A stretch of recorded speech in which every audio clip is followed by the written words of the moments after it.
But here it is, ladies and gentlemen. The one and only Devyn.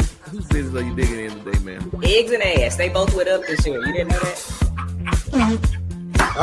that? Listen, Mama, here's your boy, and he got something to say. I've always believed firmly, on paper, I am a white man. Brother Kenny, Mr. Pound Town himself.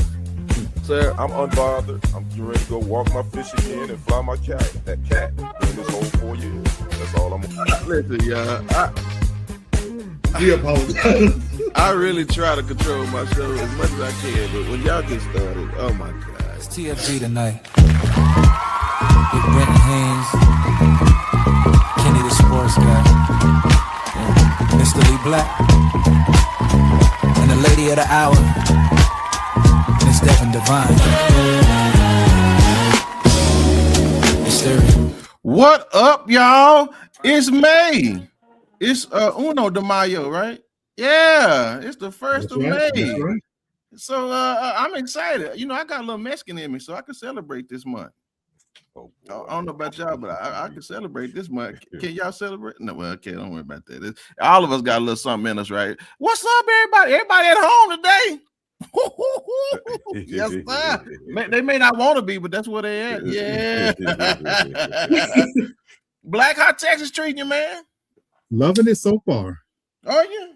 Yes, sir. Yes, sir. Good. All right, Kenny. We gonna have us a good show tonight. They done proofread my stuff and everything. Hey, Carl. Good to see you. Who is it? What up, CC? What's happening? That's you up 3. All right, y'all, everybody else. But there's a whole lot more people done joined in. So hey, y'all doing all right? I hope everybody's good. Well, listen, I ain't gonna play around. If we say something y'all like, please, by all means. Now, I know Trump tariffs is going up, and we'll talk about that gas in a minute. But y'all, you know, if we like something, we say something y'all like, just throw a look, change in the Cash App, and you know, we'll take care of business. But I don't want to play around. What's up, Jaquethi? Good to see you. Thank you, Joe. Hey, what's up, Jaquethi? What's up, Lamb Levity? Yeah. They in the house tonight for real. They are. So look, y'all. Again, we've been gone for a couple weeks, and you know we all got lives. We got to take care of business. But I just want to tap into a couple of things that we done seen happen here, and then if we need to go somewhere else with this, we can. But sister, I'm gonna start with you, if I could. When they gonna put them Trump stickers on these gas stations now? We had $4. We have $4 now. When we gonna get the Trump stickers? You talking about gas? Yes, on the gas price. I don't know nothing about that. Right. She don't. You remember she drives electric. I go to the gas station for snacks.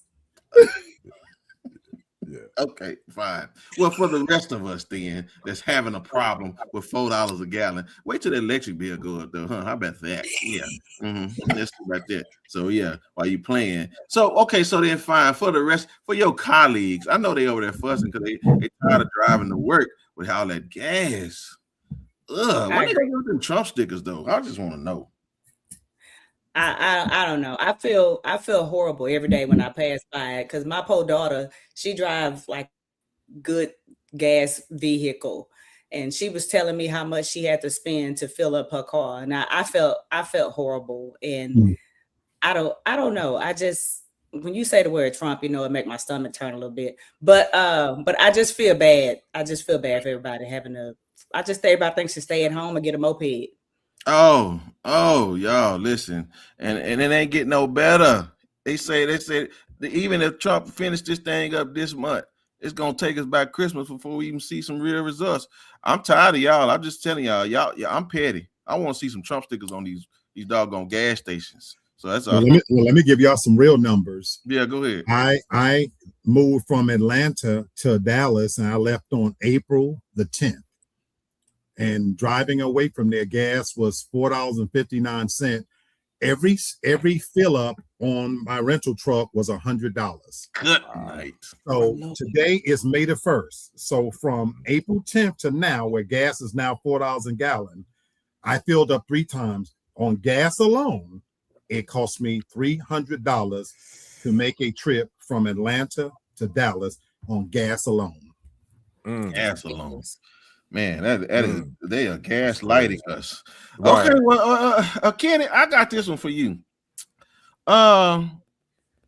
When are we get? I mean, no, that's right. This little black dude. I think he's black. He tried to run up on Trump at that White House correspondent. This is now. Listen, the problem is that people don't believe that this stuff is really happening. They think this dude. Now I will say this: when he got shot in the ear, I thought that was a stunt until that man died. Then the crowd, and I was like, "Oh, well, that was real." But again, the issue is, Kenny, we are becoming desensitized to this stuff, man, and like something bad gonna come out of this, man. We're normalizing violence, but these folks don't want to stop, with the rhetoric. Yeah. Well, something bad has already came out of it. He's still the president of the United States. I mean, so I mean, I just think at this point, you just got to keep watching the movie and wait for the credits at the end of the movie, because that's all you do at this point, Yeah. And y'all know how I feel about that clown. We do. I pretty much try not to even pay attention to his madness, but yeah, we are at a point where it feels like we are in a bad dream. Yeah, you can't wake up from. Yeah. Now I will say this. At the end of that, wait, she said, "Wait, who's this? Oh, hey, how you doing?" The Chameleon Beauty. Chameleon Beauty. What's up? Thank you for joining. He said they are gaslighting us. They are gaslighting us for show. Yes. And again, at the end of the day, as old folks, well, I don't even know what old folks said, but I guess people say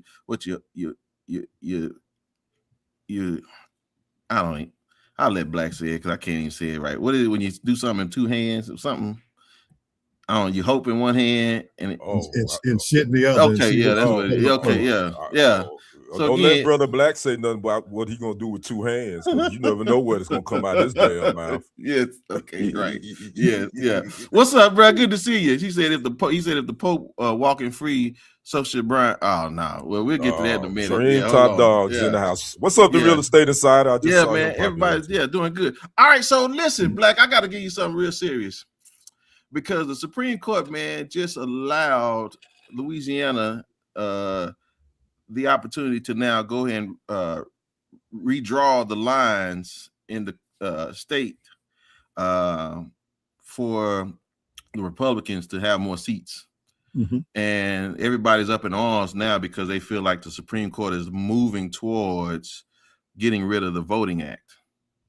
One statement was even made is that there's no more racism in this country. Yeah, and we don't have no more Martin Luther Kings no more. No. So I don't know what we getting ready to do, man. So what say you, brother? Is this should we be sounding the alarms now? I know you don't vote, but I'm just saying for other people. Well, no, I do not, but even though I'm not a voter because I don't believe we elect presidents, but I've also been on the record in stating that real change, it's more than just voting for at the top of the ticket. Real change and what's affecting us is this particular decision by the Supreme Court. And that's because this impacts us in real ways. To be perfectly honest with you, I don't give a fuck about the dude sitting in the top chair. Agent Orange, I'm never going to eat with him. In many ways, I respect his hustle. He didn't doing everything he said he's going to do. What's truly disheartening is the fact that we are witnessing a return to Jim Crow 2.0, folks. And at the congressional level and at the state level, they are doing things that it will take a lifetime to repeal. They've already taken away the rights of women. And now you're rolling back the Voting Rights Act of 1964. And so you're positioning to where will be less representation. And when you mention about no racism, well, folks have been playing this card for the last 8 years with all of the things that they've done, with taking things out of schools, things like that. And so Scott Jennings on CNN is leading the charge. He's the mouthpiece, because from where rich white men's perspective, who are the ones sitting in power, racism is dead. And as long as they can continue to push that narrative, they're taking away the voice from the people that matter the most. And the reality, and what's crazy about this is the fact that they're not worried about the Latinos people. They're not worried about the other races because they've already attacked them. It's always about African American people, and you see what's happened to Jasmine. And so they are quieting Black voices like never before. And so it's interesting, Brother Brenton, that you would say that we don't have any more Martin Luther Kings, because I think that's where the real challenge is. Mm-hmm. It's the fact that even our so-called leaders, they speak up for every other kind of fuckery and foolishness, but they're widely silent on this one. And we have to think for this one, even coons in the Supreme Court, like that coon who's helping vote and push this through. And so you Supreme Court justice says, step away. Folks, we are at a tipping point right now that we're at a point now where, if not now, when? Yeah, and I will say this, Charles. I don't. He wouldn't even get on the Rainbow Coalition. He got kicked off of that for Jesse. So I don't think he headed in that direction. So I don't know. I like Freddie Haynes, but I don't know what happened with that. But I like Freddie. Don't even get me started on these jackleg sons of bitches of preachers. All up to we're gonna get to it. Hold on. You have your date. Hold on. Give me about 20 more minutes. You'll get to it. Miss Chameleon, I ain't never seen this Black Mirror. I haven't either. I'm not familiar with it. I saw the Real Estate Insider said he's I watched it. Oh, is it so is it good? Is it a good show? Very good. Very good. Okay. Where's it on? What streaming service?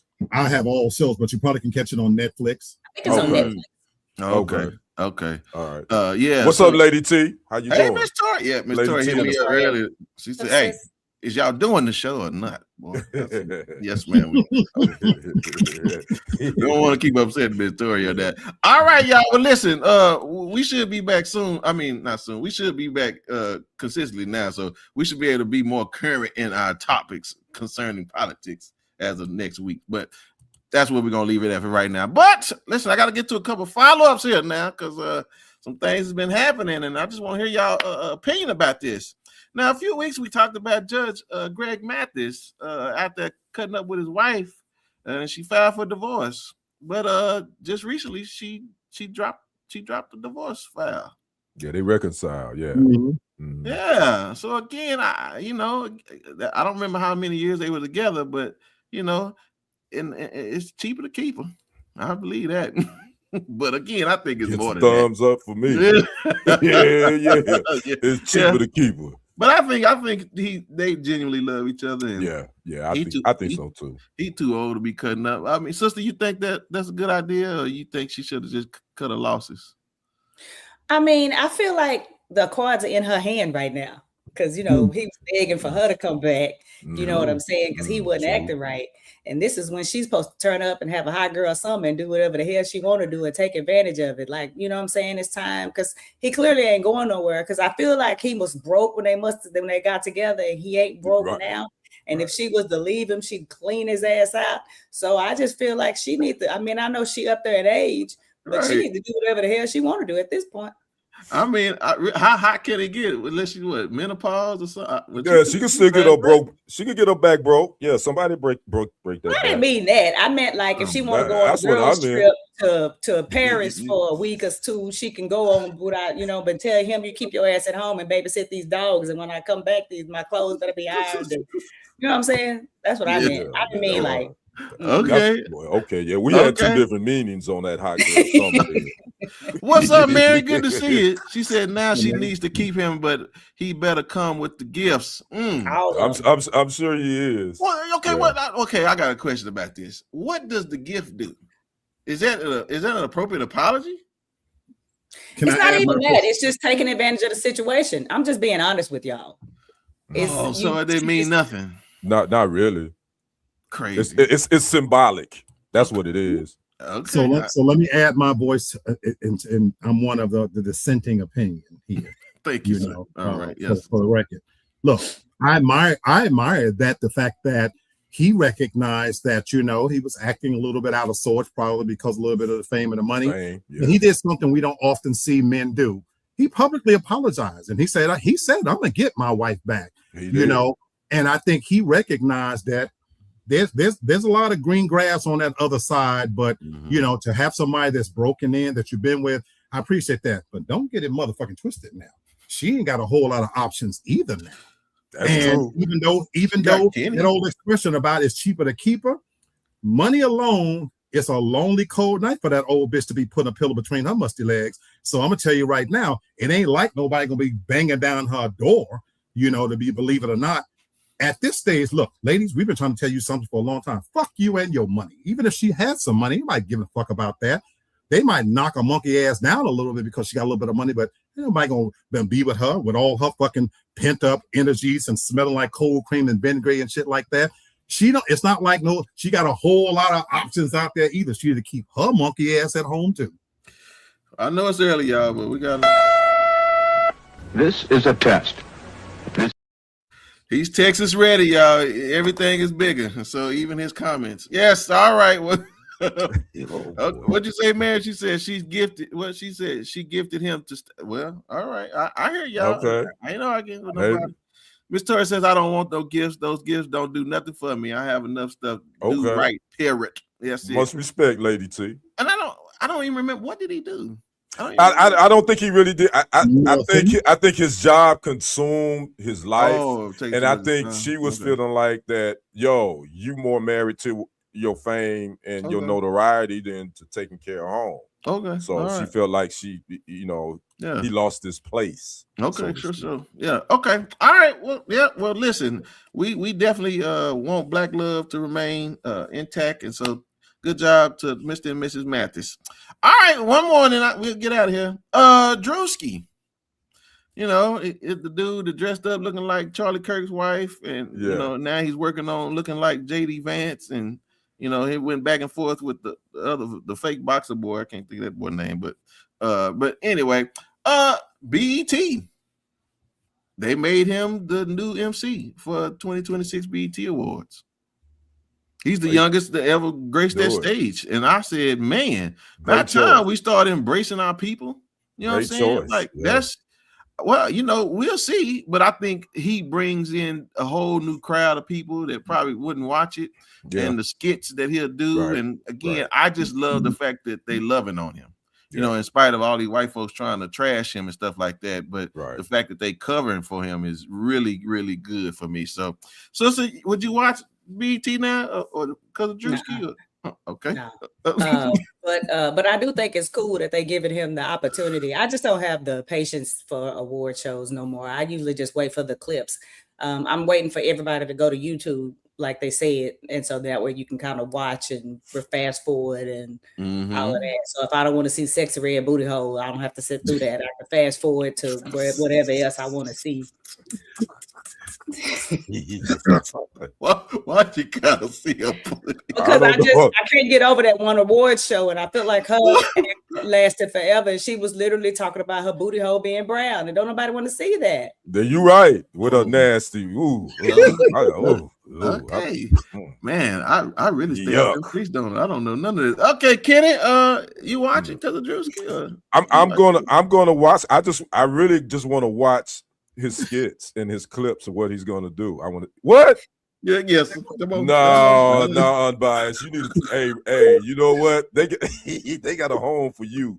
You need to go. You need to be checked in that home if you want to see that. But anyway, that's neither here nor there. But yeah, I definitely I like it, man, because you know what? I like you said, he's been getting a lot of flack for being a comedian. Exactly. He's a comedian, ladies and gentlemen, and he been hitting everybody. Ask them pastors. Yeah.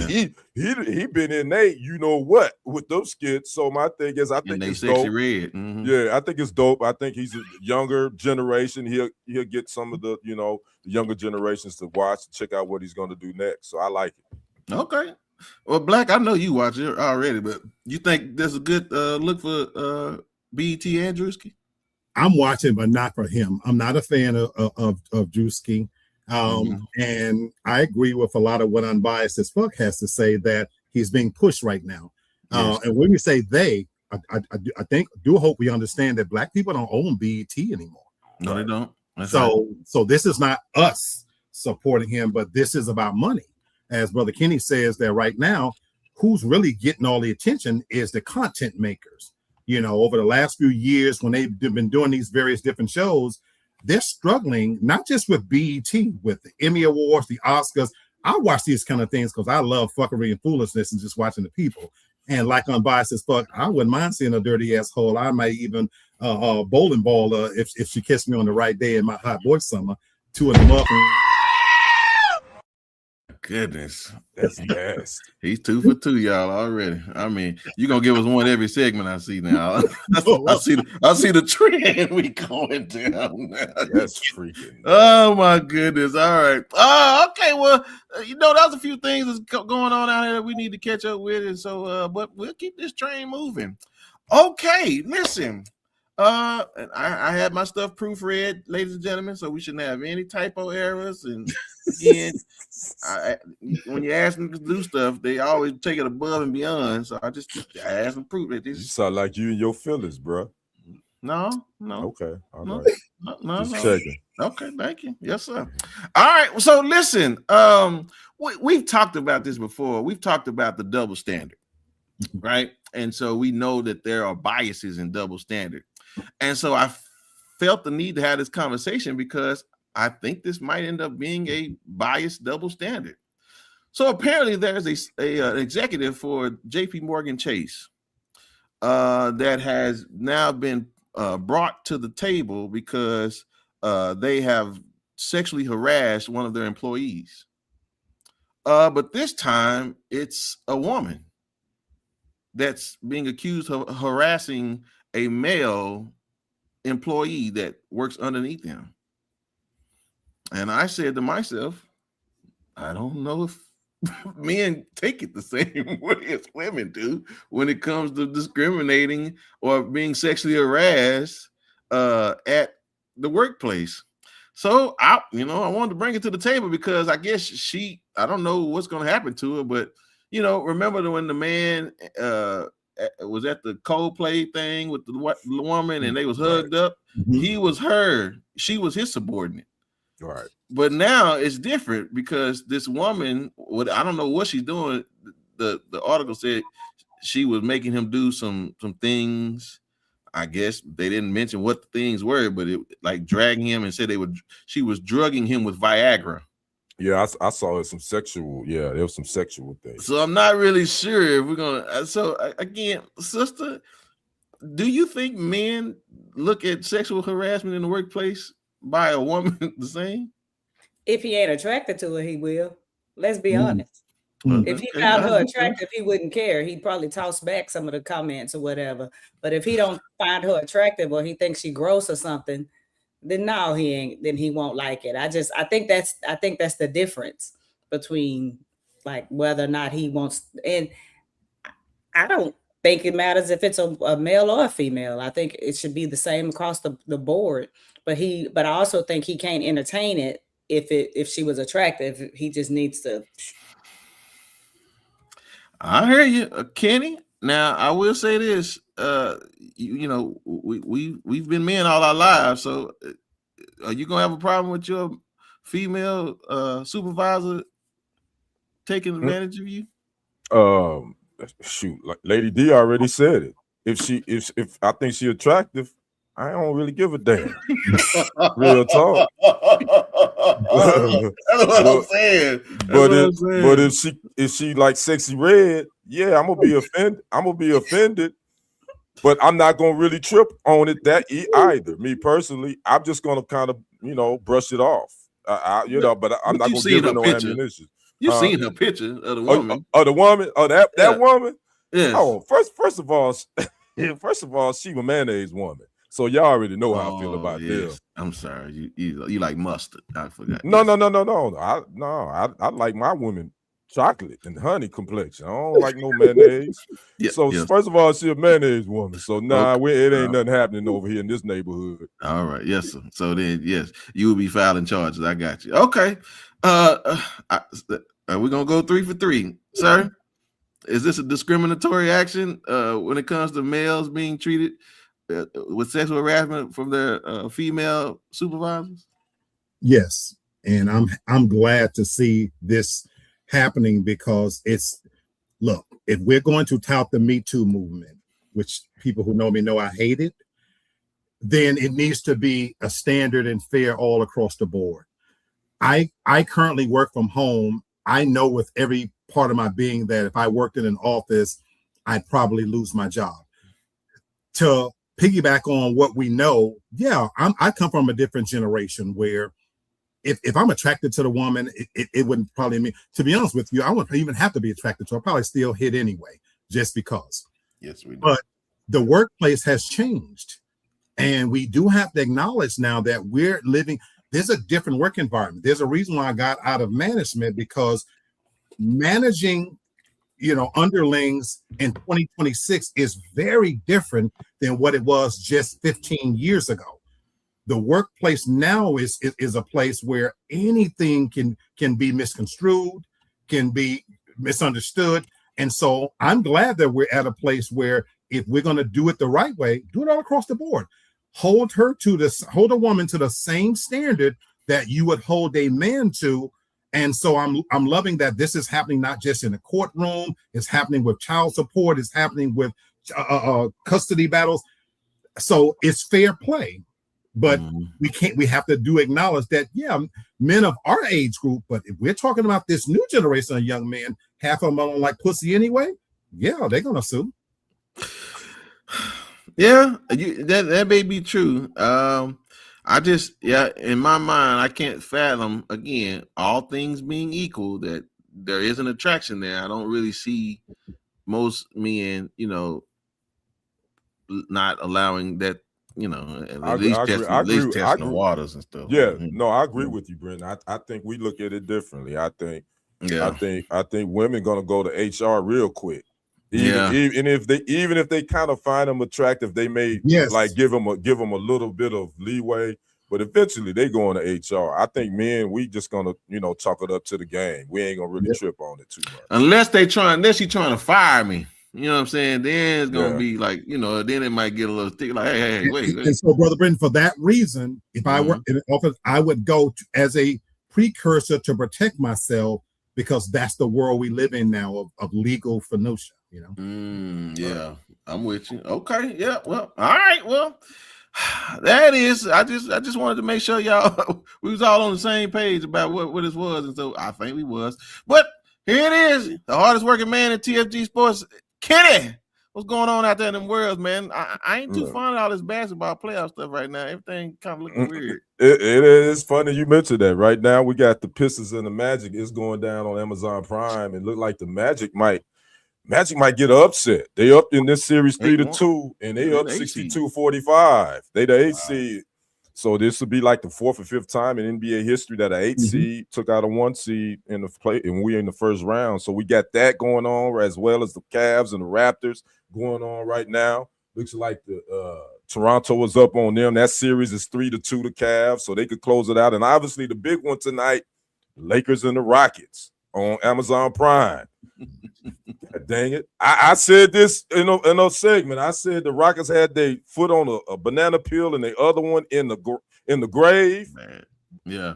And it was 3-0. It's 3-2 now, ladies and gentlemen. The Rockets, if they win tonight, this thing is going to game 7. What's up, Charles? How you doing? So, again, I'm going to be knee-deep watching that after we get done with our show as far as the Lakers and the Rockets. But we're going to talk about Floyd Money Mayweather. So I got to throw it out. What are we talking about? I'm going to see if y'all can guess it. What do y'all think we talking about when it comes to Floyd Money Mayweather tonight? We got money still. Good. That's pretty on point, Brother Brenton. Lady D, what are we talking about Floyd Money Mayweather tonight? Sesame Street and the alphabet. No. Well, yeah, his reading ability has been questioned. We already know that. We know he can't read, but we ain't talking about that. Brother Black, what you think we talking about with Floyd Money Mayweather? I'm excited. I don't know. I haven't known he's done anything. I can't wait. Well, Mr. Mayweather may have to put off all his trips to Bora Bora and Dubai and all that, because the IRS say, hey, Playboy, we may be revoking your probation because you owe $7.2 million in back taxes from 2018 and 2023. Wow. And so that fight that we will wait, the exhibition that we were supposed to see, he and Mike Tyson, supposed to happen in April. Well, it was supposed to happen this past weekend in Africa. Oh. And you ain't hear nothing about it, did you? Nothing about it. Didn't happen. And both of them are mum on that situation. So right now, Floyd Money Mayweather is facing some money woes and possibly his passport being revoked by the IRS. I'm gonna start with the lady of the crew, Lady D. Are you even surprised by any of this? No, but I'm gonna say this, and I'm actually serious. I don't think you can blame him for this. I would think somebody with his amount of money at his, you know what I'm saying, you have an accountant, you have probably multiple accountants that are supposed to be handling this for you and actually paying your taxes for you. So I'm wondering, I just wonder if someone was pocketing that money and not paying like the taxes for them because they are taking advantage of, you know, the fact that he don't know what's going on and he can't even spell Money Mayweather. Lady D, I like your response, but you and I both know that ain't the case. He's still taking pictures of, you know, that man ain't briefcases paying his, of money. don't know how to pay his taxes or do his taxes. And he just filed a lawsuit earlier this year against Showtime for roughly $350 million. He has an issue with them during his career that he wasn't getting all the money that he was supposed to get. I have to ask you, Brother Brenton, any of this surprise you? I'm basically saying, any of this thing surprise you about Money Mayweather? I won't say Money Mayweather, but it, you know, if y'all watched that last Dave Chappelle stand-up, man, Dave, man, he took it to another level talking about Jack Johnson. Yeah, he did. Yeah, I saw that. That whole thing about, you know, crossing interstate lines with women, man. I can't think of whatever Diddy got in trouble for. But this it seems really interesting to me. As you can start seeing, man, more people are being audited for some reason. Cause like we finna get into the other thing with these preachers. Like, listen, we're gonna see a whole lot of church closings when they start auditing them churches. But it seems, even I don't know if this is an agenda yet, but it's not coincidental. I don't think. Well, again, I would have to push back. Brother, because this isn't the first time he done had tax issues with the IRS. Well, okay, this is his third rodeo. Well, then you can't fix stupid. Fool, after the first time, fool, you should know. Then that means that now you stupid. If that's what you're telling me, then if this is third time around, then hey, you an idiot, boy. I mean, come on, you just dumb. Yeah, no. All right, you need to go to jail.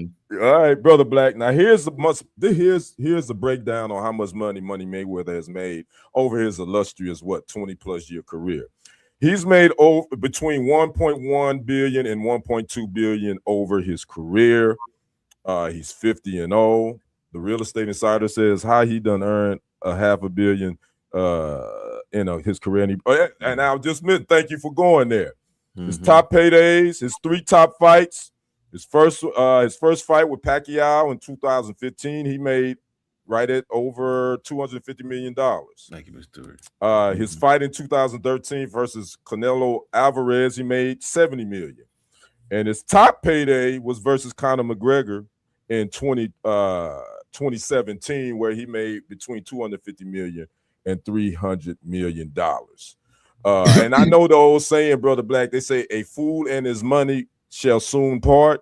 Is that what we're seeing with Floyd Money Mayweather at this point? I hope so. I for one am happy. I have personally despised him and on many levels, not Lady D because he's an idiot. I deal with idiots every day. But I despise the gluttonous way in which he's carried himself, and even the moniker that he carries, Money Mayweather. And while the rest of us ordinary folks are out here struggling, you know, he's touting his wealth and been doing this for over a decade. By his own account, his cars are worth more than $7 million that he owes the IRS. Crazy. And so this is absolutely, in my opinion, his fault, because ignorance is not an excuse. I can't go out there and commit that. I can't tell the IRS that, well, I didn't know. They're going to lock my fat monkey ass up. So the reality is that you flying here, taking trips, literally showing it with suitcases full of money. I truly hope this is a cautionary tale. This story is not new. Brother Kenny, you're a sports guru in this mother. How many stories do we have of people? It's not about how much you bring in. It's what's going out and how much do you have left. And so this story is as old as prostitution, in that all of this money that you've taken in, the fact that you have a $7 million debt with the IRS that you should be able to go into your fucking pockets and pay if you got it like that.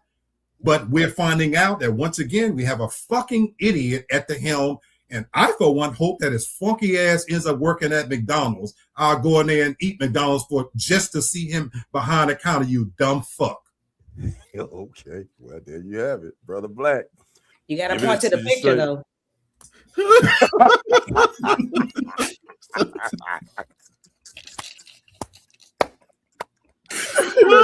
Oh my goodness. Damn. Hey, Floyd. Hey, Money. Hey, TFT. I ain't say that. She said it, not me. I wasn't questioning your reading abilities. I know I wouldn't have you on my spelling bee team. I do know that. But that was her that said that. But anyway, so that's the latest, man. And again, we won't know. Again, they may revoke his passport right now. He still got time to work out something with Uncle Sam. And oh, by the way, this Manny Pacquiao fight that's supposed to happen in September, if you didn't know, he took a loan out against his purse in that fight.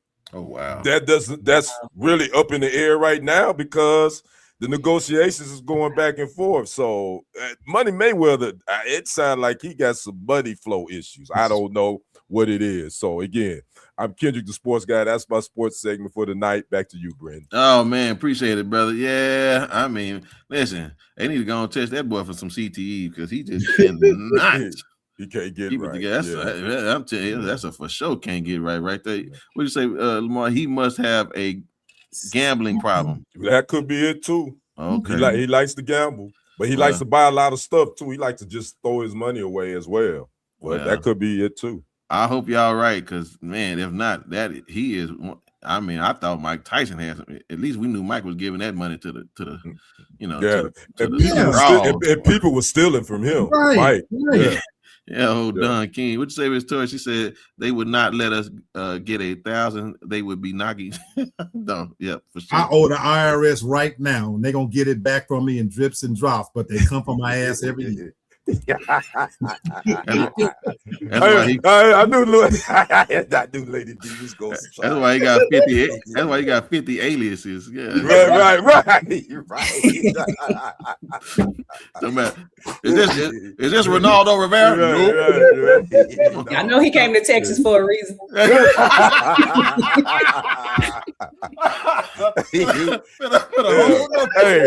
Hey, the block was hot in ATL. He had to get up out of there. Yeah. Oh, that's funny. Let me find out why you in Texas, boy. Yes, I had Jesse over there give him a new ID and everything, man. All right. Thank you, Fernando. I appreciate it. Okay, well, listen, y'all. God help us all because I did fix it, y'all. All right. Thieves in the night. Good job. Good job, Brenton. Good job. Whatever. I just don't want to hear y'all trying to clown on camera. So I ain't got time for that. I'm about had it with y'all. So listen, in the Bible, it talks about, the thief comes to steal, kill, and destroy. And I know y'all think that's talking about the devil, but this is not talking about the devil. And so now we have proof of these thieves because Brian Carn, if y'all don't know, he is infamous for being this prophet. Now, I don't know how much he done got right. And again, even a broke clock is right twice a day. And so, but we've heard him say some wrong things. And just for anybody that at least try to read their Bible, if you at least got one thing wrong ever in your tenure of being a prophet in the Bible says that you are no longer considered a prophet because you're not supposed to get nothing wrong. You're supposed to nothing should be gotten wrong under your tenure of prophecies, right? So, all right. So there, but now again, I guess he gonna share a sale with old Money, because he got 9 months for what Lamar tell me he wasn't telling them how much he really made, and so he was doing them. But what's so funny about this fool? He got 45 days to turn himself in. So what he gonna do before then? hold a revival. Yeah. He's holding a revival right now Wow. tonight, so he can get these fools to give him some of that money, pay their bills. And again, we talked about this, y'all, and this is what's so nasty to me, y'all. And then we can talk about it. There are some of his people that say, "Well, we can't wait till he get out because there's gonna be a time." And I'm thinking to myself, well, then what? I don't understand. Y'all just following a fool. Because y'all can't be following him because he's, God's man. But again, y'all president think he's Jesus. So I get it. But I mean, sister, we know that we know that the problem is the people. But I'm saying, what does this say about the exposure of these people now? Because I think this is just getting started, if I'm being honest. Nothing. It says nothing about them because the people aren't changing. The people that follow and the people that do the things that they're doing, they're not changing. And I mean, they can all do what they want. I mean, Jamal was screwing the whole first pew, and he's still able to run a church that's packed or whatever. Like, people literally don't care. Like, the Bible and selling religion is one of the greatest profits like ever. So it don't even matter. Like, at some point, you got to start holding the people responsible for just being dumb. And that's true. He just taking advantage of it. Oh my! I mean, they've been doing it forever. We've been hearing that about the building fund since young as we can remember, and ain't no goddamn paint on the church. So I'm just saying, like, it's not any different. It's the people. Yep. No. Yeah. Okay. Yeah. I think he says he improperly reported. Yeah, that he earned more than 1.4 million in income and owed more than 600,000 in taxes. He did not, however, pay those taxes to the IRS and instead came up with a scheme to deceive. So he properly reported what he made, but then what he owed, he decided, I ain't paying it, so I'm going to figure out a way to, come up with some kind of conniving scheme. Okay, I get it. Yeah. So Kenny, I mean, what you think about this? Again, he's not the first preacher to do this. No, he ain't. And I'll be honest with y'all. Y'all better be careful when y'all dealing with Donald Trump, because if he don't like y'all, and he got 2 more years, he may put y'all 501c3 under subjection to some things if y'all don't support him. So I mean, what you thinking, Kenny?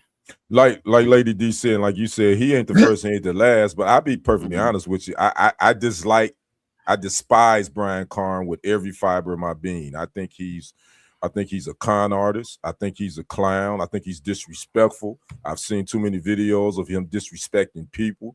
And then Lady D hit the nail on the head. At the end of the day, I could care less about what he's doing, his shtick.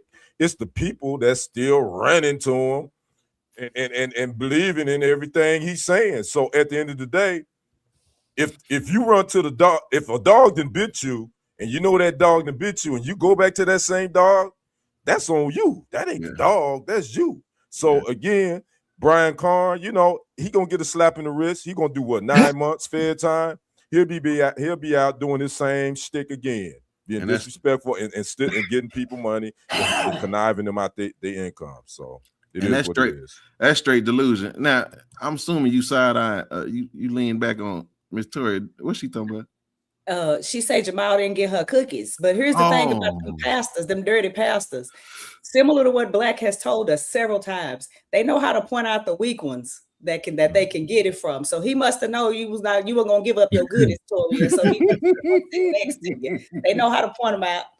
He knew Mr. Toria wasn't gonna play that. Well, hey, I'm telling you, we all keep a pistol on us. I mean, for sure.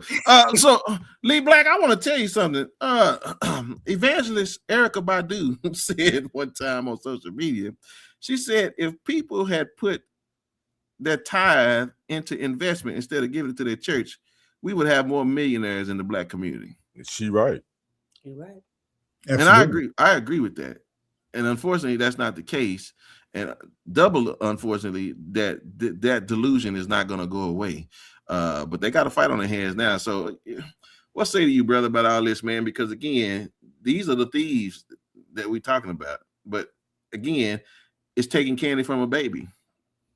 Oh, I love that you said that, because this is small potatoes to me. This is a microcosm of a much bigger problem that we have on our hands that I believe personally, from my studies of the scriptures, is finally coming to a head.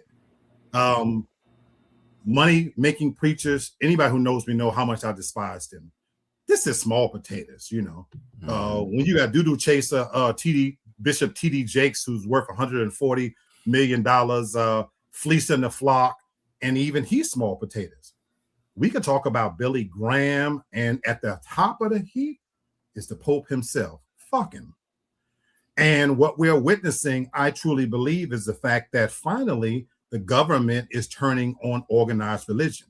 Man, it's the only institution that is not taxed.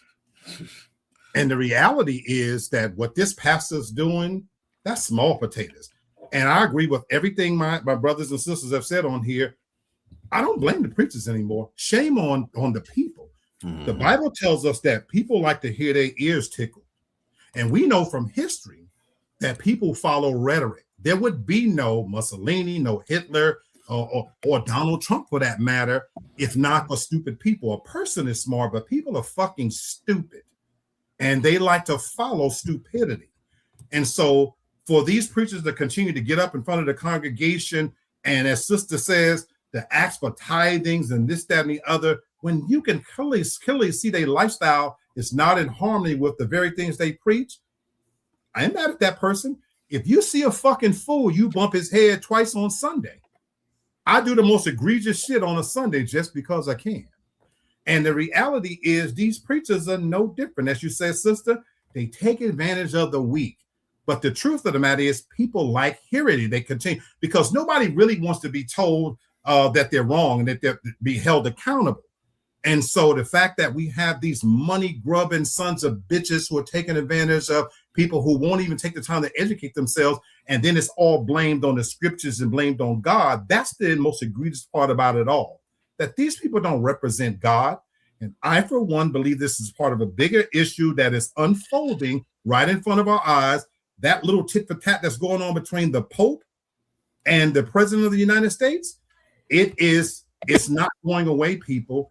And the moment that the United States realizes that there's no way out of this fucking mess, folks, anybody who thinking that gas prices is going to return to normal food, it's never going to happen. Wake the fuck up. The reality is that if they want to fix the highways, roads, schools, and bring down this $1 trillion debt, there's a simple solution: tax religion. Y'all heard it here first. And Trump may get his wall built if he make them folks turn that money in, but he gonna find out they ain't got none. So you know, anyway, I ain't gonna get on my soapbox tonight. I ain't with this folks. We say, Charles, yes, that's it. I'm starting my own. No, Charles, you go. You could though. You about 10 years too late now. The revolt is in, and they leaving them buildings now. So I would think it's more important for you to take care. If the temple is your body, I think it's more important that you take care of your body than you sitting up here trying to take care of these buildings. Because again, these folks that's trying to take care of these buildings, they broke. They got every health problem from diabetes to high blood pressure. So again, so you can't do both. I think it's better you take care of your body than you sit up here trying to take care of a building that you can't even already. you paying money to a place that your pastor won't even let you go in for a birthday party. So yeah. So again, okay. All right. So all right, y'all. I guess Master Prophet Levi T, y'all pray for Brian Carn. Yeah, I'm sure. Yeah. Because I'm trying to figure out, you such a prophet, why you didn't see this coming, clown? I damn so ain't wasting my prayers on that clown. I'm just saying, you should have saw that coming, bro.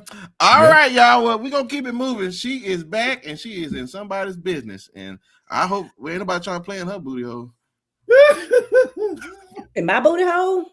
Whoa. Who you gonna talk about? My booty hole off limits, but if you want to lick around it, that's your bit. But anyway, wait a minute. You just can't go in it. But anyhow, this shoulder would left. Parents, hide your kids. Hide your kids. My goodness. Okay. I just stepped into all that, didn't I? My bad. All right. I'll just transition from now on. Here, Devyn.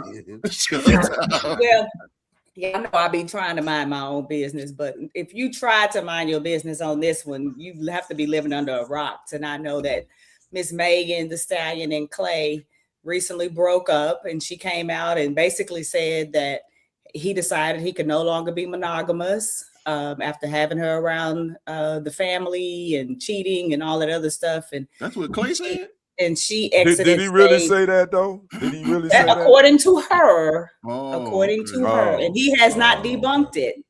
But according to her, he could no longer be monogamous, and they broke up, and so she exited stage, left, and somehow this has became a Black woman versus the manosphere topic. She said they broke up because he cheated, and now everybody is on her neck for some reason. And I just want to quickly understand how her being cheated on and mistreated allegedly, by him, according to her, is somehow a knock on her. And I'm gonna start with you, Ken. Hold on, I'm pouring me a drink. Hold on.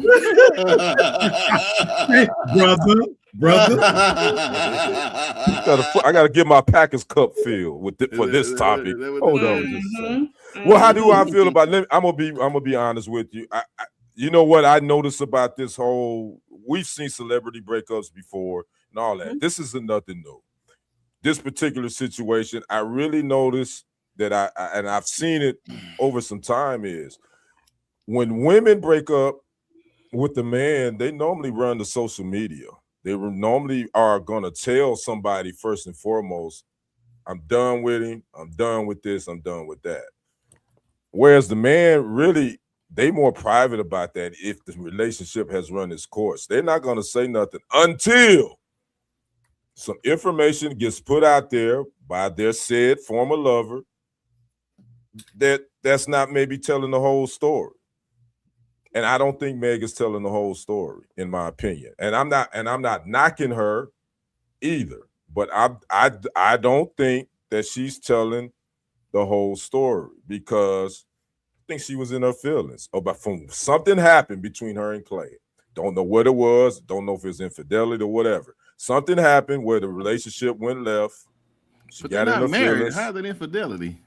Well, it's cheating. My bad. Yeah, because they're not married at the end of the day. So it's cheating or alleged cheating. Because I really don't know. She says that. Clay hasn't said anything about it. So my whole thing, this whole situation, it's celebrity relationships. They go and come, just like the weather changes in Texas. So me personally, I ain't no big deal. But my thing is, I wasn't going to ostracize Megan. I don't think that's right, what I've been seeing, because she was kind of telling how she felt about the situation. So that's my thoughts on it. What's up, Felicia? She said she should never got with a light bright. Yeah,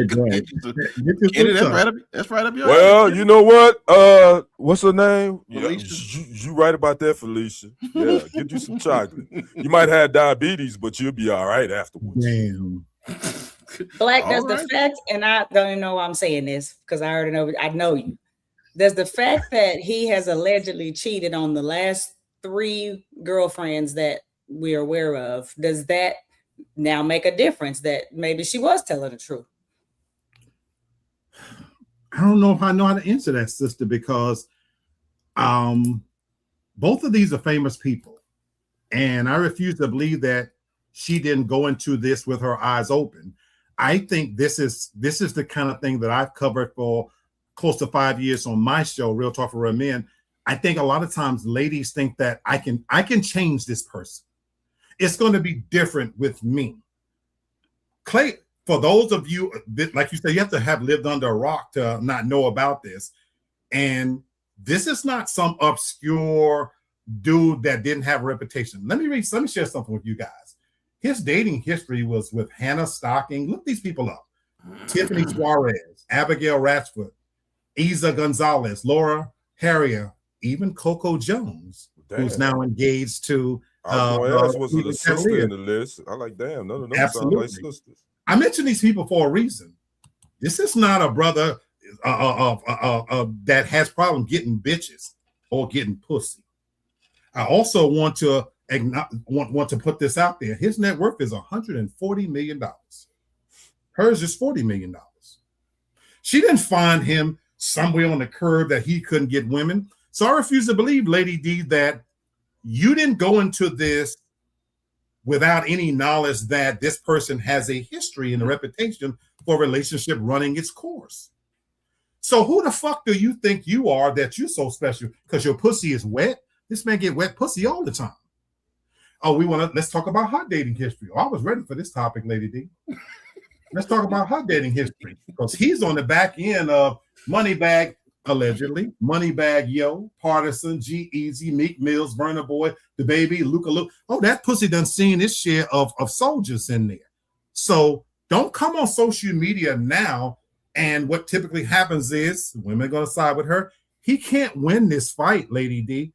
It's in his best interest to be quiet because nothing he say is going to come across and get him any pub. The reality is he's quietly living in his backdrop. That he got that pussy. He had it his way. Be a big girl, put your big girl panties on, go about your way. It's over. It ran its course. And as Brother Brenton properly said, we're not even married. And so you made this relationship public. You went all out on social media and making people know your business. You know what? Take the L if that's what it is. But my thing is, I think she benefited more than he did. He didn't do her wrong. Fuck that bitch. Brenton. Boy, that was an awkward silence. Yes.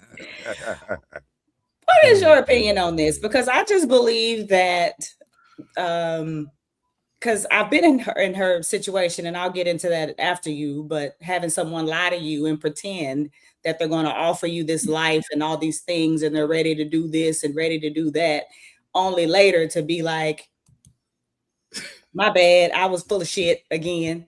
And then all of a sudden it's somehow her fault, or she should have expected it. And where's the accountability on both sides? Yeah, I agree. Even when Lee was talking, I was thinking, well, it made everybody forget her and Tory Lanez situation.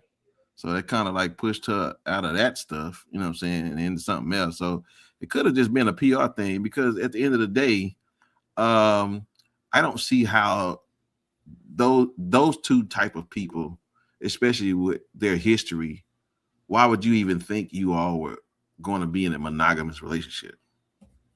So in that perspective alone, y'all don't live that type of lifestyle. She's still working, so are you. You still have access to stuff, and so does she. So I really don't. That again, those are not smart decisions. I think the uproar is bigger than the intentionality, if I can say that. Like, I think they are blowing it up just because they just gonna move on. But I don't think they're that mad at each other. So I don't think that, because again, that's like Lee said all the time, you walking into a lion's den thinking you're not gonna get bit. What kind of fool are you? So that didn't make sense to me. I just feel like this was entertainment. They both enjoyed each other or not or whatever. And again, they were moving too fast anyway, buying cars and this, that, and the third. That, all that kind of. I just think about that. Yeah. So again, you know what I'm saying, I think that's why I don't. Everything that I know is just from what y'all just said to me just right now. So I just on my mind as I'm thinking of, it's like, yeah, I think this was more for the public than it was for them, because I'm sure if they see each other in the street, they're gonna speak and move on, and everybody up in arms about some foolishness. So that's where I'm at with that. Well, I don't think Meg ever intended for it to blow up as big as it did, or for it. Because she made a song, didn't she, about it? Well, she's got several. Mm-hmm. She's had. You're talking about this particular. About this situation. I don't think no. She had a song, a positive song about him, but nothing bad. I don't think she thought it would turn into an attack on her and her body count. And because even the dudes that you named, even if we said those are the only dudes that she's been with, the girl's like 30. It's really not that many dudes, especially if you compare it to like a dude at around. I agree with you.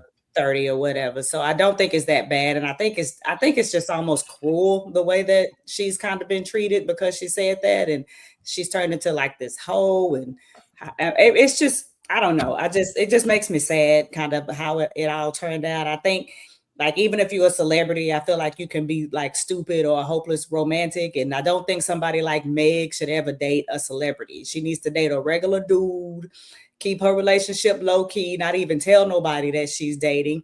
And he needs to find him a fool. And there's a bunch of fools that he will be with that will let him bring her all the STDs and fuck up her pH balance and all that.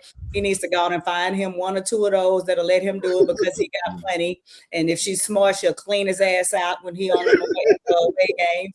And then I think that everybody would just be happy, and don't lie and say you want to be with one woman when you truly don't. Say, I want to be a hoe and I want to bring you chlamydia and gonorrhea, I want you coochie dripping, acid and shit. Just tell her the truth and she'll know what to expect, and she can keep antibiotics on stock and be on prep. I can go back to my business. Hell to the no! I'm telling you, Pastor, you better not get out of it either. Okay. All right. Well, thank y'all. Clay and Meg. I don't know, whatever. Hey, Demi, good to see you. Hey, what's up, Demi? How you doing? Demi's reaction. Yeah, right. Hell, that was our reaction too, Demi. Believe me. Just get through it, man. All right. Well, listen. I skipped this on purpose because I wanted to. Till we get through some of the conversations. Yes, but I'm bringing it back. AI. I ask it. I know Miss Turner said, "Why you keep talking to that computer?" Well, you know, again, it keeps me out of trouble. Because if I ask computer, y'all can't blame me for the answers. So this is a 2-week process, and I started with the men first. And the question that's being asked to the internet, which will be asked about the women next week, is how do men or women improve intimacy in their relationship? What are the top 3 ways they can improve intimacy in their relationship? And so this is designed not to be, play gotcha, but it's like, do we agree or disagree, or how we tweak what the computer said about it? Okay, I get the side eye out. Ain't nobody said all that. You look at this. Okay, so I ask you the top 3 ways a relationship can improve on intimacy, and it says improving intimacy in a relationship is crucial for strengthening emotional bonds and enhancing overall connection. Top 3. Number 1, effective communication. So again, this is how men can improve intimacy towards their woman in the relationship. So next week, we're going to ask how the women can improve. But we want to see. So men, this is what they say we should be doing for the women. And we'll talk to the sister. And ladies, y'all chime in if y'all okay with this or not. It says, show genuine interest, effective communication, listen actively. It says what your partner is saying, show genuine interest. This means engaging in conversation without distractions, maintaining eye contact, and providing thoughtful responses. Reflect on her feelings and validate her experience. Express vulnerability. Share your thoughts and feelings openly. Being vulnerable allows your partner to feel more connected and encourages her to reciprocate, deepening emotional intimacy. Thirdly, well, this is all 1 point. So it says in communication, discuss needs and desires.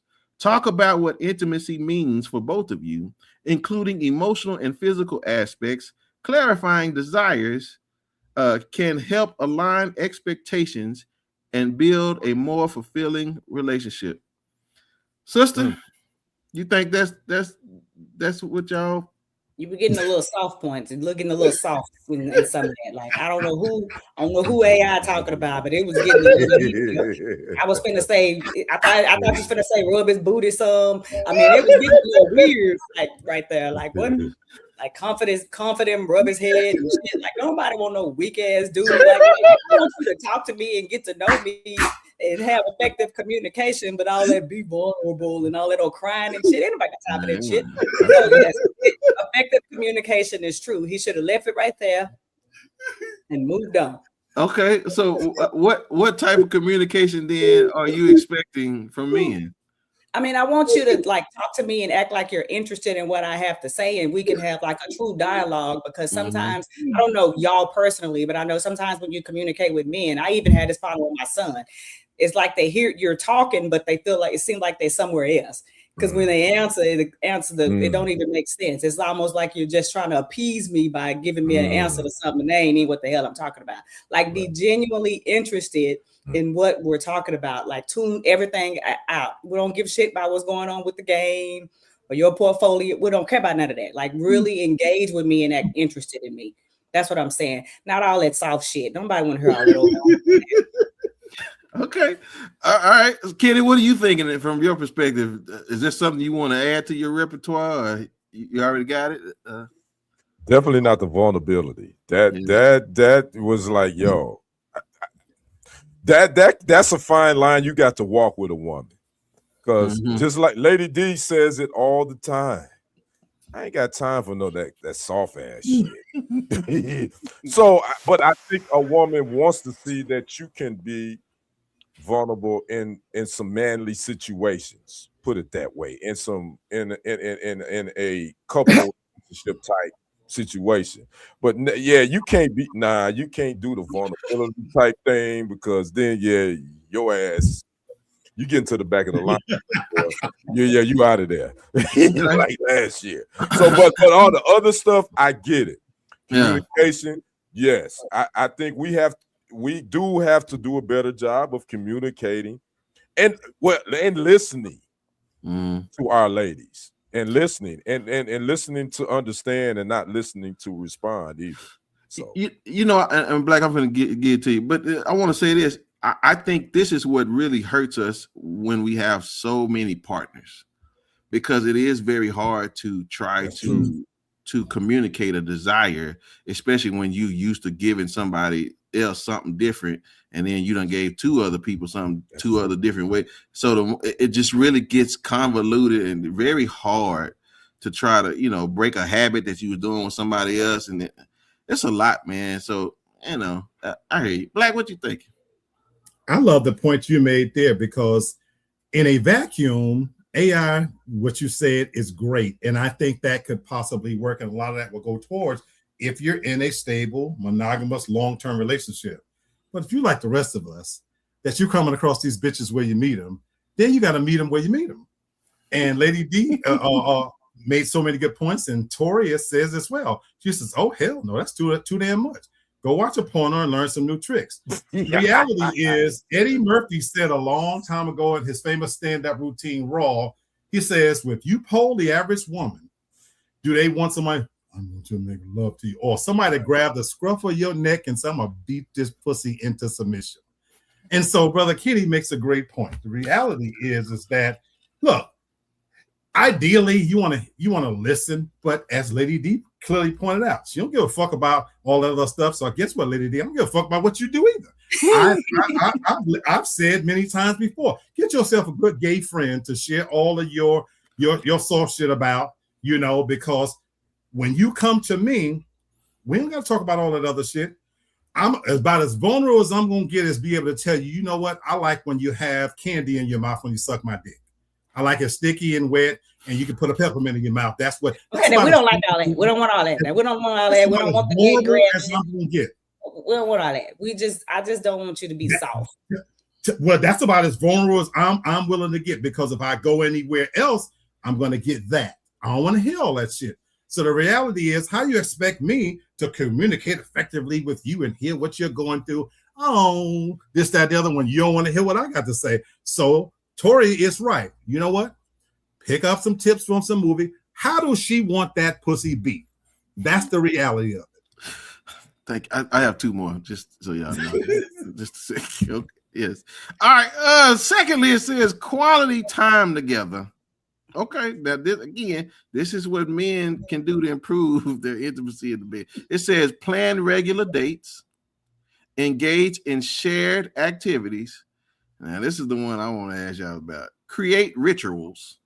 It says establish daily or weekly rituals that are meaningful, like a morning coffee together or a regular movie night. These moments create a sense of security and intimacy. Sister? I actually agree with all that. Mhm. Okay. Mhm. Okay. All right, good. Brothers, y'all ready to do some rituals? I definitely agree with all of those. I think those are the most. I think those are the moments that you create with your partner that will stick with you for a lifetime. I think when you start doing your own thing and you say, "Hey, you remember when?" Because if you get into the game with that person and you're like, "You remember when we used to do this, this, and this?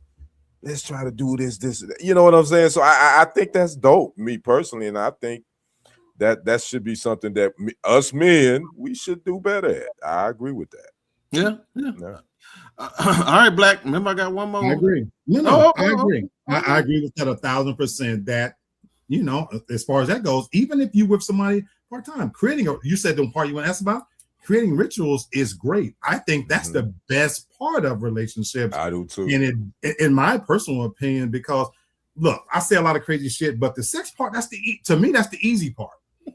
That if you asking about the creating rituals, I think that helps both parties is to know what to come to expect, and it becomes special when you have some sense of rituals that I know what each other likes. So I'm with that 100%. And it builds a stronger bond. I think, Absolutely. again, Brother Black said it. The sex is the easy part. It's building that bond is really is the foundation of a lasting relationship.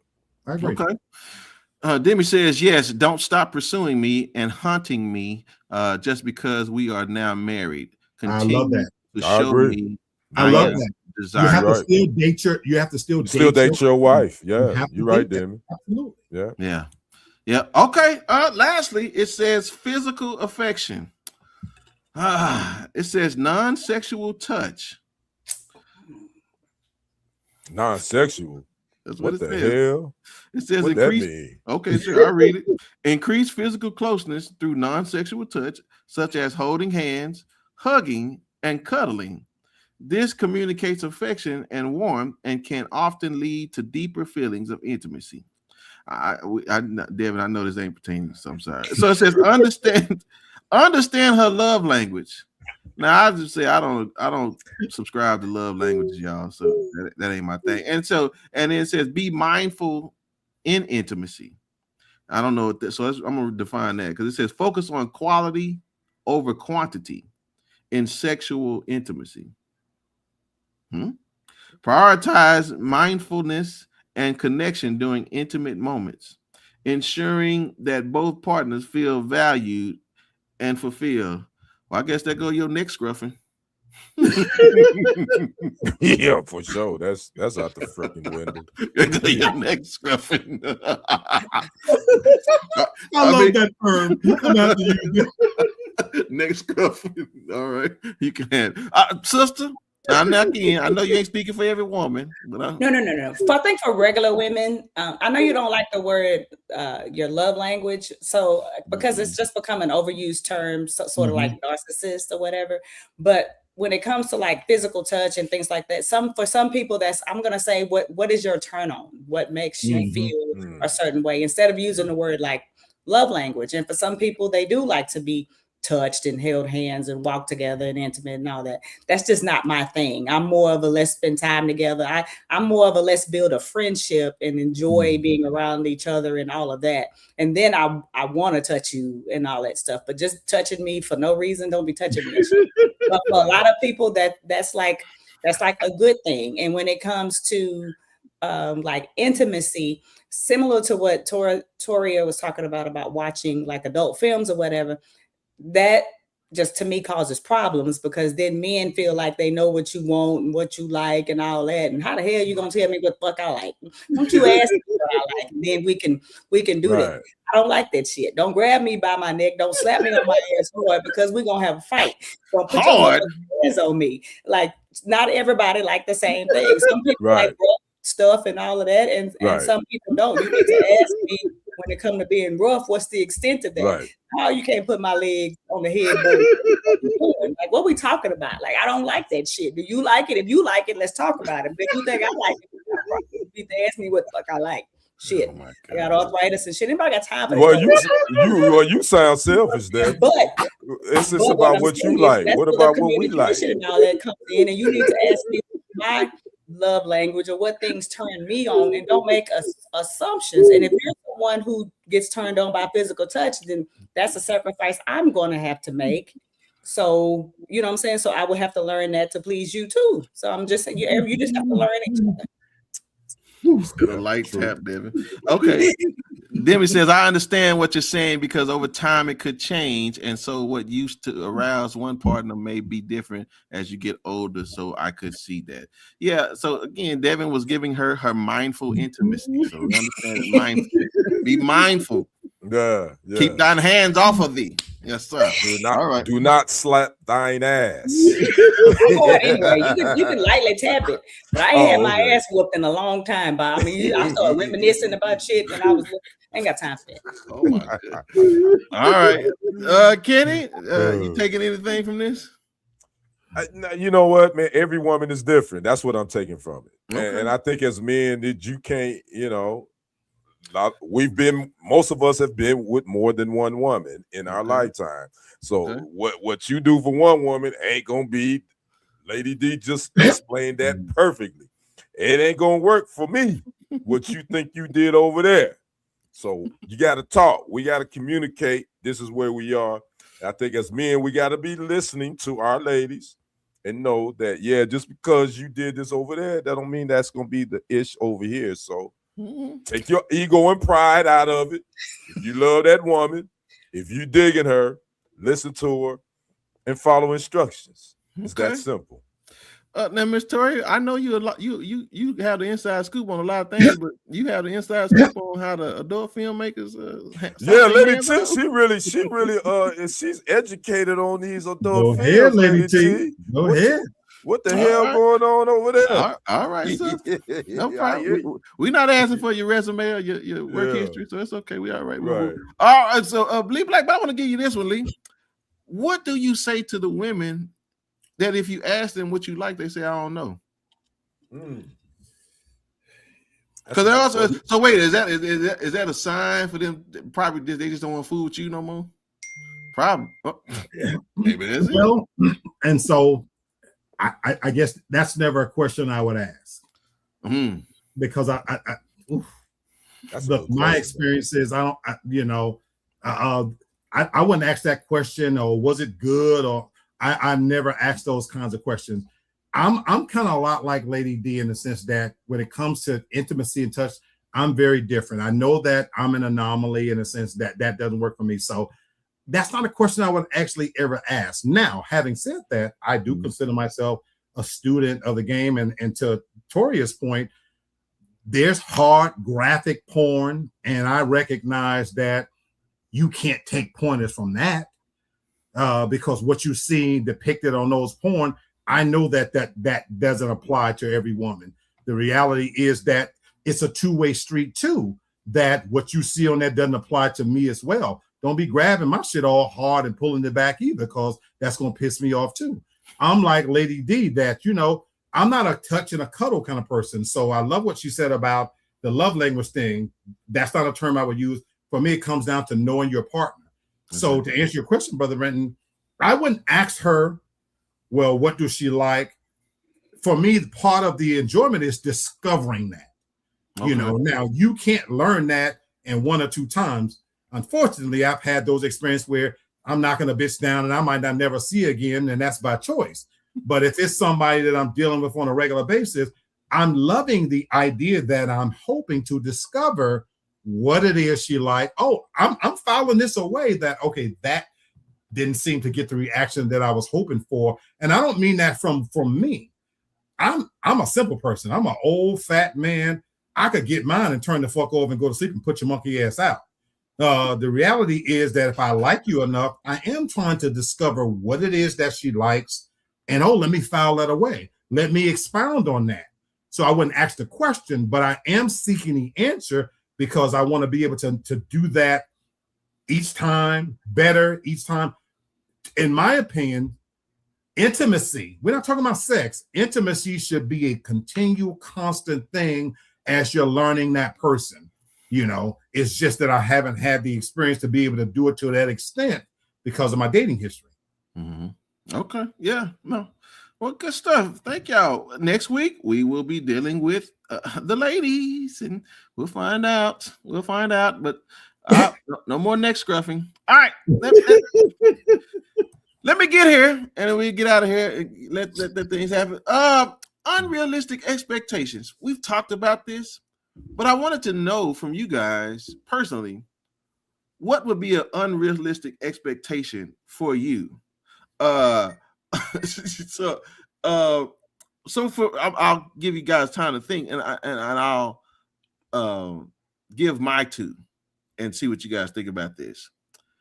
Do you all think sex 3 times a week is an unrealistic expectation? Ooh. Okay. Devyn say no. I Okay. love it. No, I don't think it is. No. Okay. All right. So again, maybe what causes the problem is there's an issue with, I guess, the intimacy, or there's an issue with the relationship, right?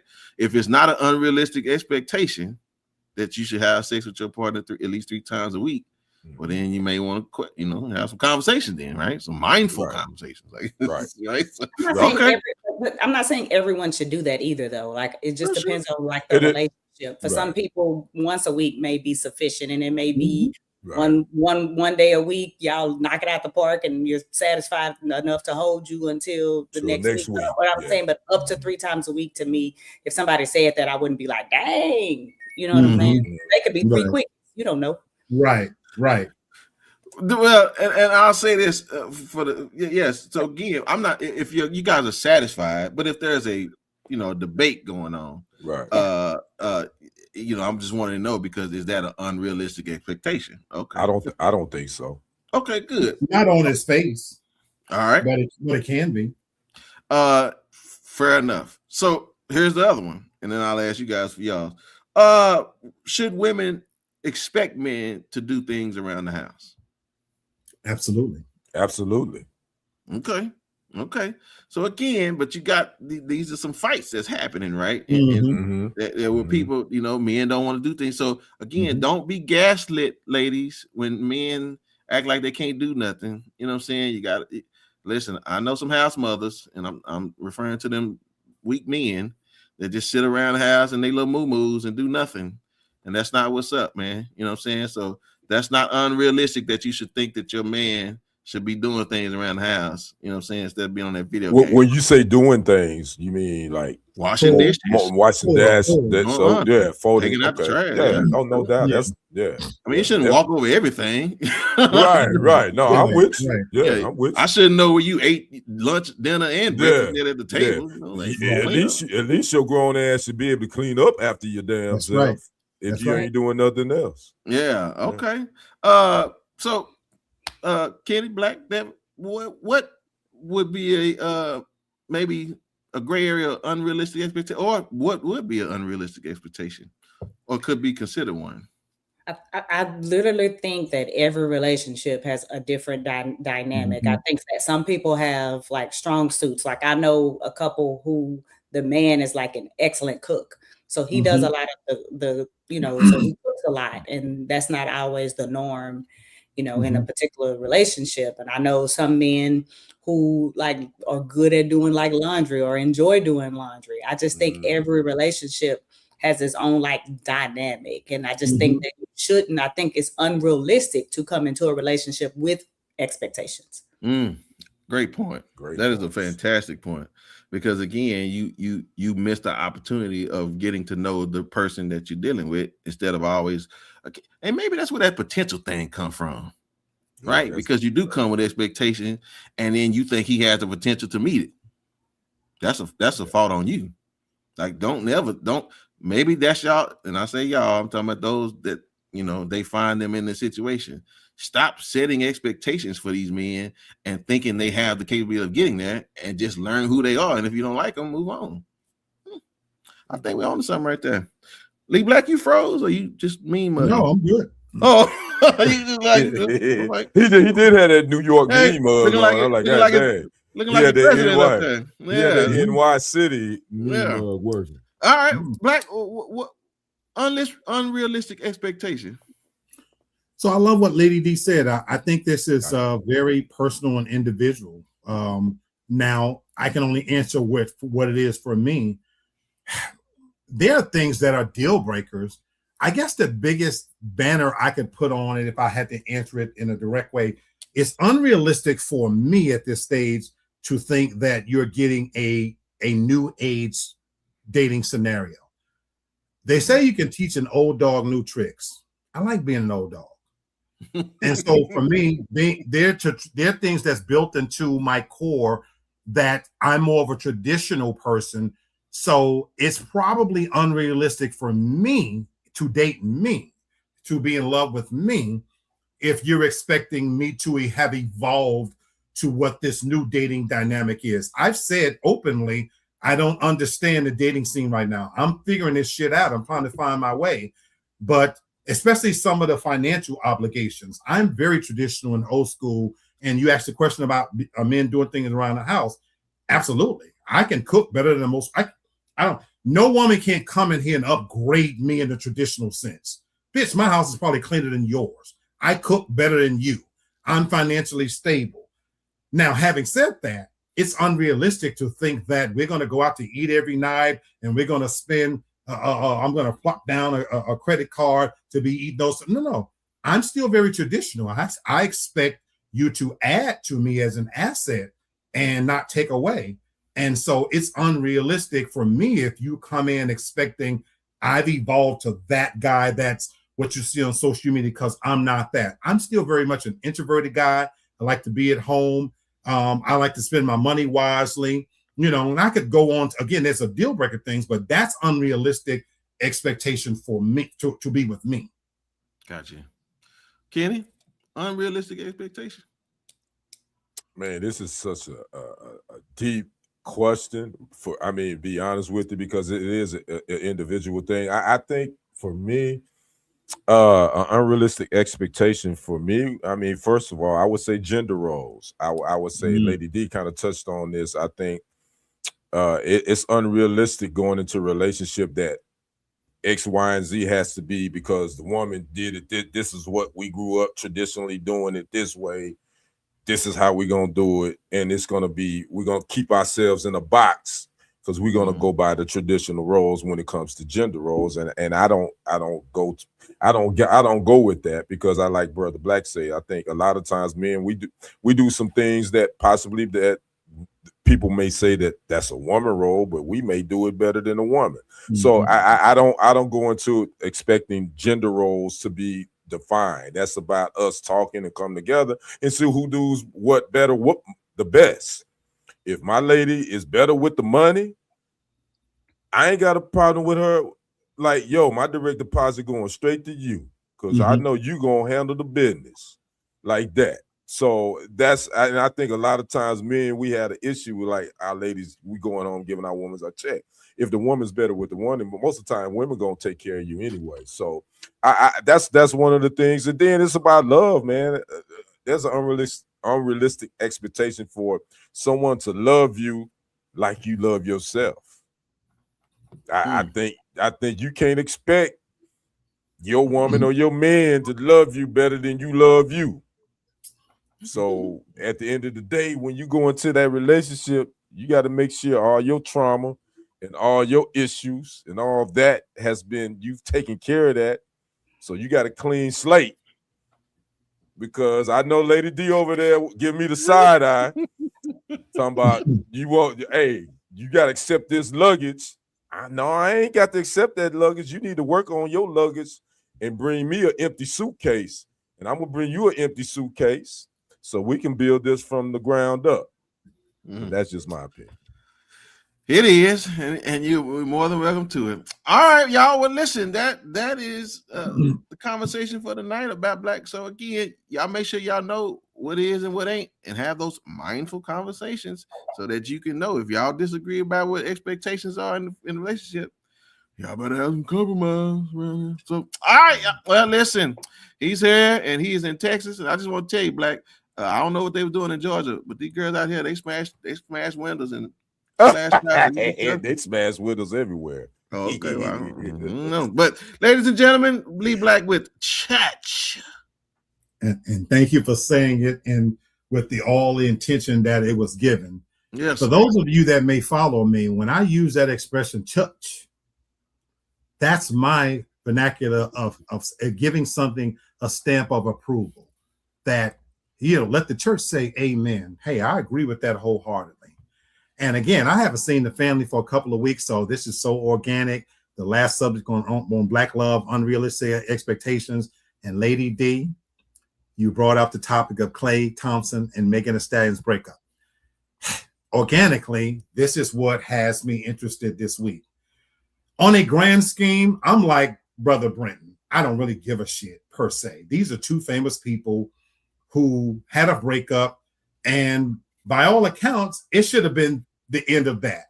But why, for family, did this particular breakup, what made them so special that this particular, we hear breakups every week. Every other week, somebody famous breaks up. What was it about this breakup? A basketball player and a rap icon that made us have this dialogue. And what I've witnessed ever since this happened is a referendum from so many different areas when it comes to Black love, and everybody's picking sides. And as we chose here, we have our opinions, and that's great that we have this platform that we can share what we think. This is not a segment to downgrade Megan Thee Stallion. In a truest sense, I feel sorry for the young lady. If she genuinely felt that this was leading to something better, have no problem with that expectation. I think it's unrealistic, hence the last topic, unrealistic expectations.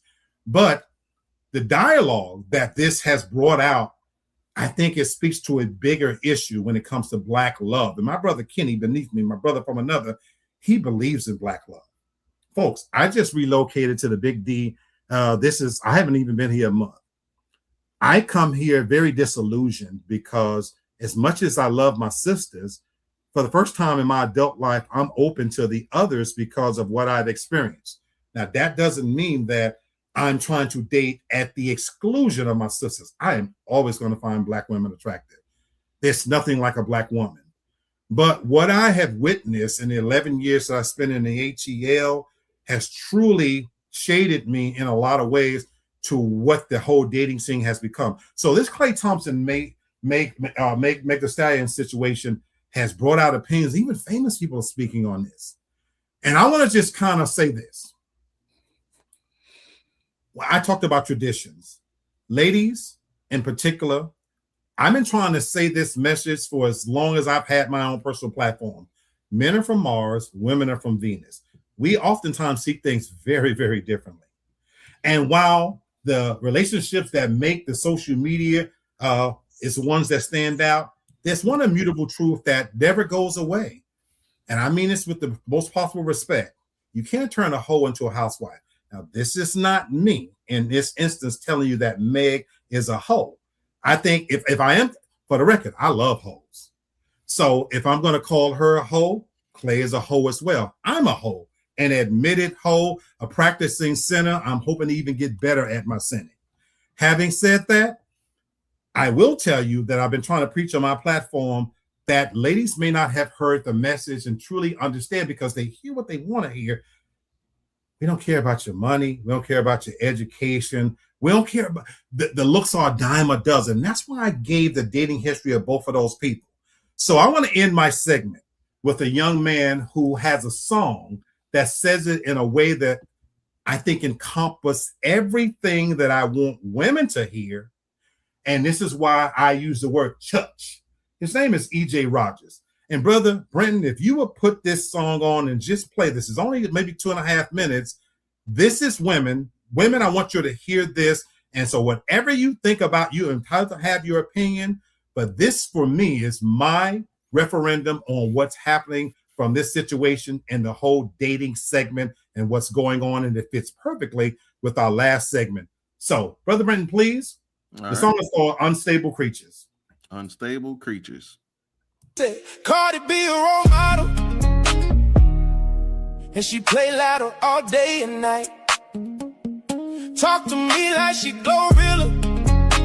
When she sip that down Julio, she be ready to fight.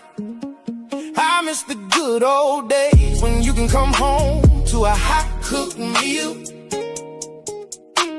They wanna be masculine and prideful while you work hard and pay every bill. What happened to the plain Jane? These women different. Yeah. And they call you out your name. Unstable creatures. I really wanna know What happened to the plain Jane? these women different. And they call you out your name. Unstable creatures. How can I lead if you refuse to listen? If you really want to know about a woman, go look in the kitchen. They always wonder why we gotta back up. You don't treat me like a man, and you brag about how you act up. They want their glass full, but ain't even in these factors. You fight against everything. Where the accountability? Yeah, you can get another dude, but baby, you go remember me if I'm trying to guide you. You tell me I'm trying to control you, baby, remember? If Beyonce and Megan Thee Stallion got cheated on, baby, you can get cheated on too. She said Cardi be a role model, and she play Lotto all day and night. Day and night. Talk to me like she Glorilla. When she sip that Don Julio, she be ready to fight. Ready to fight. I miss the good old days when you can come home to a hot cooked meal. They wanna be masculine and prideful while you work hard and pay every bill. What happened to the plain Jane? These women different. Yeah. And they call you out your name. Unstable creatures. I really wanna know What happened to the plain Jane? these women different. And they call you out your name. Unstable creatures. Folks, I'm just a regular, smuggler old dude out here, and I'm looking for a plain Jane. God bless America. Church. Now, wait a minute.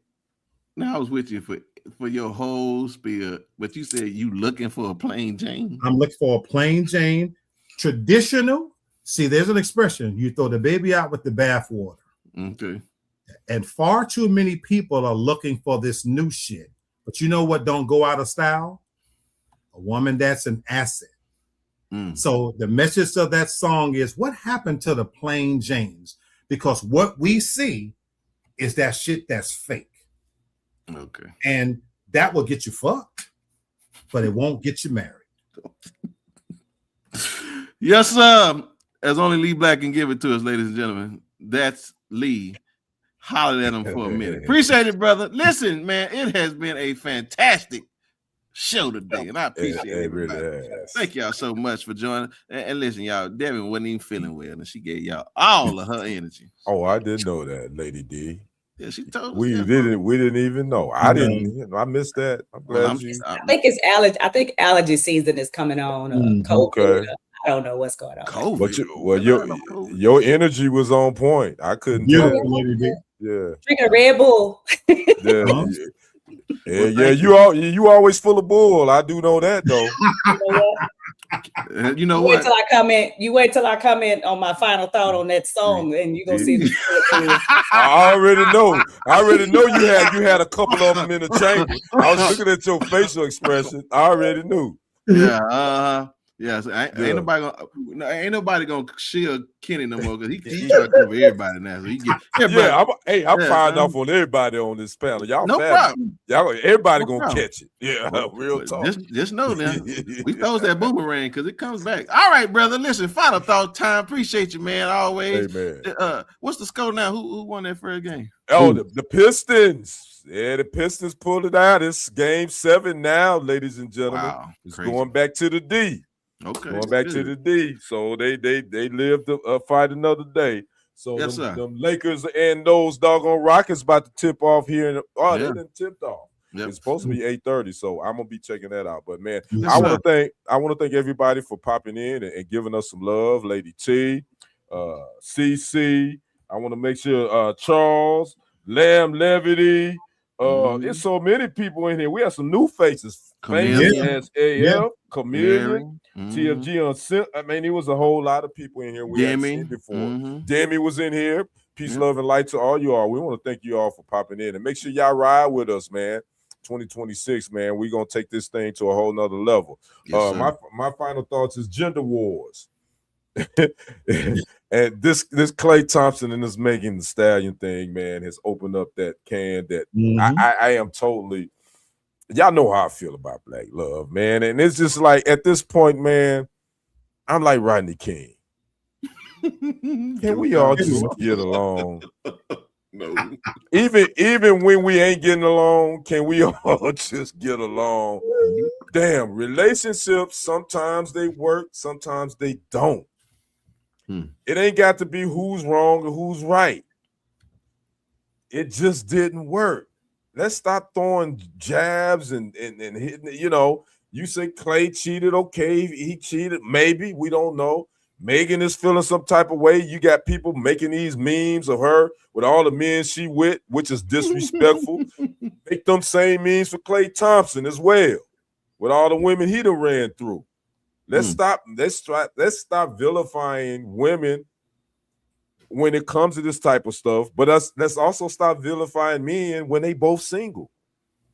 They ain't married. They weren't married. Obviously, they were in a committed relationship. But again, I only see us, people that look like me, doing this on social media. And at the end of the day, how are you gonna find love, man, when you at war with one another? And at the end of the day, I think all of us want to be loved at the end of the day, no matter how you want that love to be.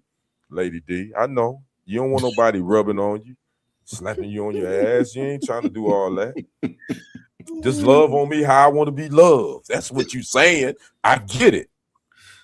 Listen to your women, men. I'm talking to my brothers. Listen to your women. Know your woman. Believe she gonna give you the map. You ain't got to be Christopher Columbus and get lost. She gonna give you the map to how you need to love her. So that's my final thoughts for tonight.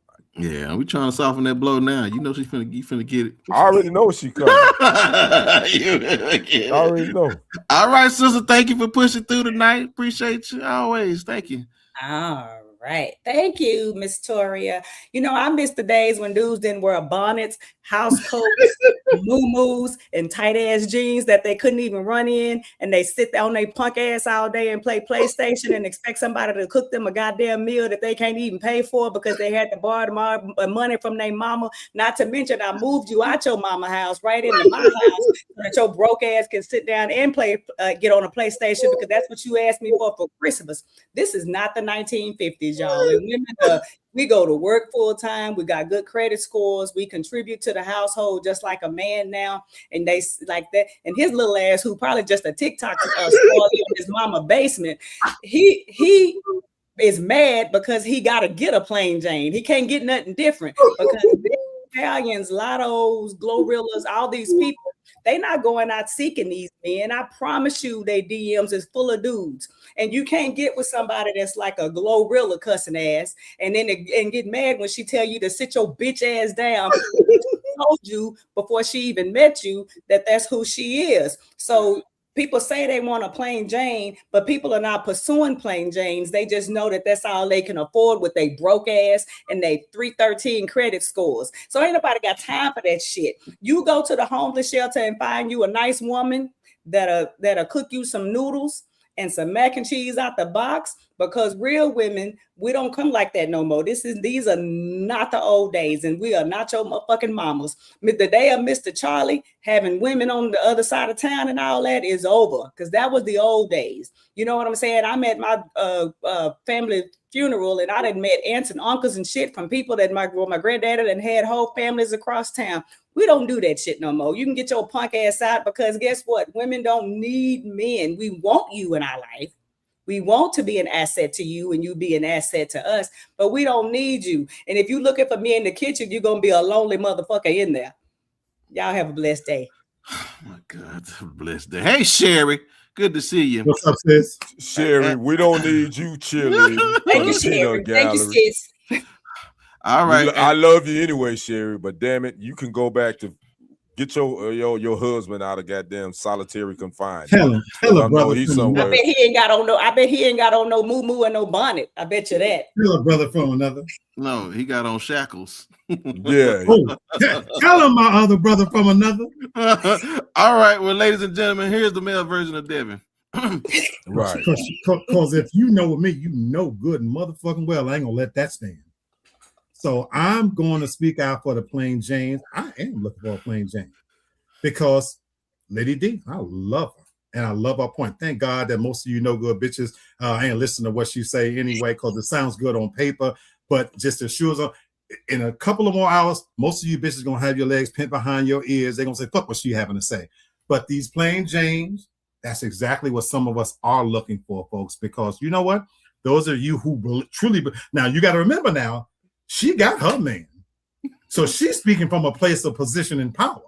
For you bitches who start to get a man, and some of you rich and famous bitches ain't got no man. Because you know what? She's right. This ain't the 1950s, and that's part of the problem. That a lot of you no good, nasty bitches who got these $300 and $400 and $1,000 weaves on your hair and taking these pictures and everything. Meanwhile, you don't even wash your funky ass. Your bathroom look like a fucking mess. You big, beautiful BBLs. You can't even fuck these big BBLs because they stink so goddamn bad. With your $100 nails, you can't wash. You put a rag between your ass and seesaw and the crack of that bitch because it stinks, to be perfectly honest with you.